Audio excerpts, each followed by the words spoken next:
So here we find ourselves coming off of Michigan's bye week, getting ready to see them take the field again after they've had an extra week of practice. They have to capitalize on this time. This came at a very fortunate time for them, a very crucial time for them, because if Jack Tuttle is going to be who they're moving forward with, they need more time. He even talked about how he hadn't had a lot of practice since he recovered from his injury. So if that is what they're moving forward with, and that's what it sounds like they're moving forward with, the whole team, especially the offense, needs extra time together. But let's not overlook that the defense needs a lot of work as well. Now, to take a quick look back at Michigan's loss to Washington. That was quite the ugly game. It didn't start off very well. Jack Tuttle came in, gave the team a little bit of boost, a little bit of motivation. The offense especially really responded to it. However, they just could not come together to finish that game. They had the opportunity. They took the lead, but then they just fell apart, and Washington picked them apart.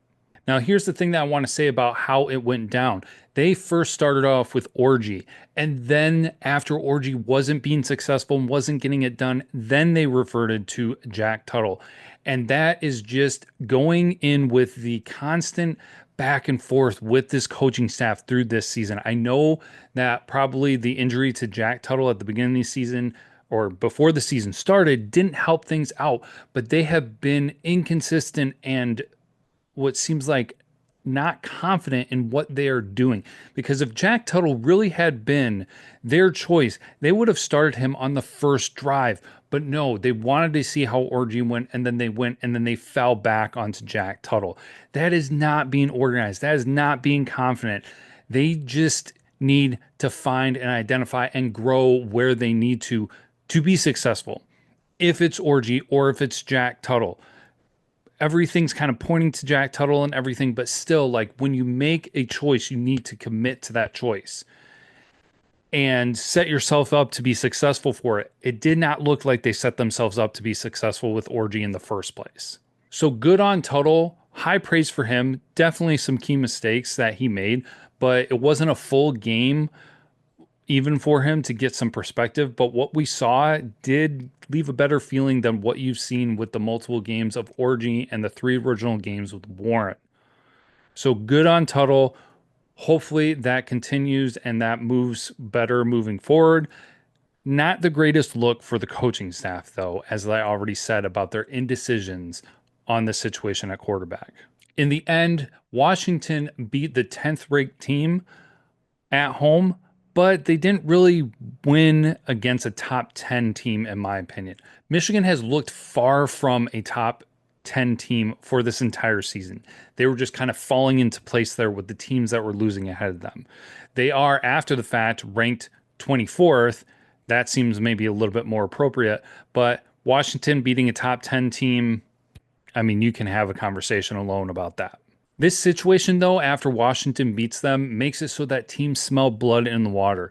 Them going up against Illinois next, and then the other teams they're facing, like Indiana, is even looking really good. Everybody knows that Michigan is vulnerable. I mean, even without this loss, they kind of knew that anyways, but this just solidified it.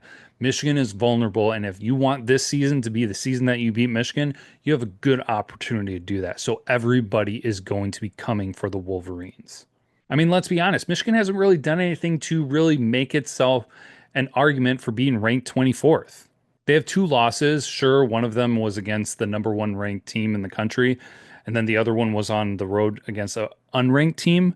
But then their 4 wins are at home against unranked teams, and they've averaged on those wins just winning by 9 points.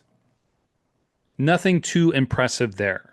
So they're getting a lot of love coming off of their national championship last season. They have only beat 1 team with a winning record. That's Minnesota, because the overall record for the teams that they've beaten now is 13-12. Minnesota is really the only team that is making Michigan look good really at all. You could maybe argue that maybe their best win was against USC, but even now that's a little bit questionable. They did have a good fight against Penn State this weekend, but in the end, they were not able to seal that victory. If you put most other teams with the same record as Michigan in this situation, they would not be ranked in the top 25. That's kind of all I have to say about that. It's been something I've been talking about through this season that Michigan has to do more to be deserving of being ranked in the top 25. Playing against Illinois, which is next, that would be a good argument for them. If they can go to Illinois and get their first win on the road against a ranked team as well, that would bode well for Michigan and how they're going to look moving into the second half of their season. So this is a 5-1 Illinois team that has beaten Kansas when they were ranked. They won at Nebraska on the road, and then also on the road they went to Happy Valley. And while they lost, they did hold Penn State to their lowest point total of the season of 21 points. So this is an Illinois team that is well put together. And we've seen Michigan face off against some of these better Illinois teams in the past. We saw those close wins in previous seasons. So, what does this look like for Michigan now? Well, the good news is that Illinois does look somewhat realistic, a little bit better than some of the teams that they'll be facing later on this season because they just got done playing Purdue, and Purdue took them to overtime. Honestly, for Michigan, both offensively and defensively, this will be a good opportunity to see what progress they made in the past 2 weeks. Will they have more of a passing presence? Will the running game still be effective enough to help balance things out for the offense? Is the defense is going to rebound and actually produce more and be more locked down in their secondary against the passing game? Now, this is an Illinois team that does run more than they pass, but most of their success is through the air. So this secondary will be tested. This is not a talentless team. This team has talent. And while so much focus is on the quarterback, honestly, if you look outside the quarterback position, there is great talent on the defense and on the offense in different places with the running backs, with the tight ends, a couple great receivers. Also, you've got the great defensive line, and then you've got Will Johnson in the backfield. Of course, other key players as well in there, but they really should be seeing more success than we've seen on the field through the first half of the season. So will it finally come together? Like I said, this bye week is at a crucial time. They need to turn things around. They need to lock things down. Will having Jack Tuttle in the quarterback position help bring that all together? Possibly. Maybe it's not just the production of the offense, but maybe it is somewhat with the leadership or just the confidence in the offense as a whole. Because not having a passing game, which Michigan has not, can be detrimental to confidence for a team as a whole. I'm still pretty optimistic about this team being able to find its groove just to be able to perform well. Not saying that like winning out the rest of their season. However, they do have a gauntlet coming up for teams. Illinois is starting that off. It is a ranked team on the road. And then they play other tough games. Of course, the rivalry game against MSU is not going to be anything to overlook. But then they play Oregon and OSU and then ranked Indiana all fall in there. And so this team has an opportunity and they need to start off on the right foot, especially now with MSU following up Illinois after this, that they could get a little bit of momentum going into those even tougher games. Now, part of the reason why I feel like this might be a good step for Michigan is that Illinois is a little bit more susceptible to the run game. And so if the run game can establish themselves between Edwards and Mulling, then that will help relieve a little bit of the pressure on the passing game and hopefully be a full, nice, complete game for this team, which they have not had at all through this season. And so that is really what we're going to be looking for this team is to see a good, full game each and every quarter being productive. Now, is that asking for perfection? No, absolutely not. But you're not looking for like an F rated first quarter, a B graded second quarter, and then a D graded third quarter and a C graded fourth quarter. Consistency, B's across the board, something, keep the consistent play through the game. That is what would be really great to see in this game this weekend.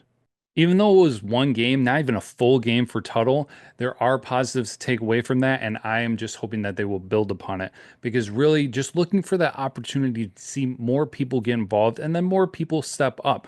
I mean, this could be an opportunity to see more things from Loveland, more things from Morgan, and even from Moore in the passing game, but then looking for other people to step up on the defense.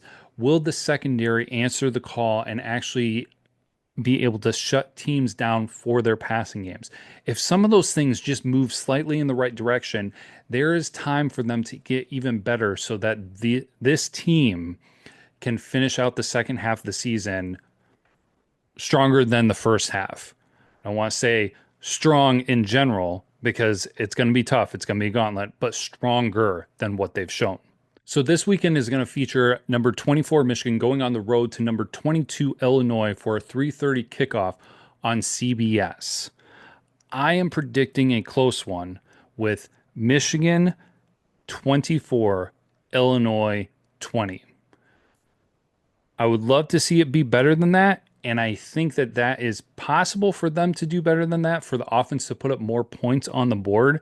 However, what they've shown, it's not making me feel like that is going to be how they jump out of the bye week. Would I love to see it? Absolutely. Time will tell. There's not going to be much time to breathe as Michigan, I said, is going to be having rivalry games facing off against Oregon, and then, of course, finishing things off with OSU. And so time is crucial now. No time for regression. It all has to be progression moving forward, even if it's small steps. So they need to get moving each and every week. This weekend, we get to see how Michigan will perform on the road for its second road game of the season. Now, that being said, a quick note is I'm actually going to be traveling the beginning of next week. So there is a very decent chance that there will actually not be a preview episode for the MSU game, just because I do all of my filming, my editing, recording, and posting on the first portion of the week, and I will actually be out of town during that time. So heads up, that might not have an episode next week. I do appreciate you all hanging around for these episodes. Hope you all have a fantastic week. And of course, as always, go blue.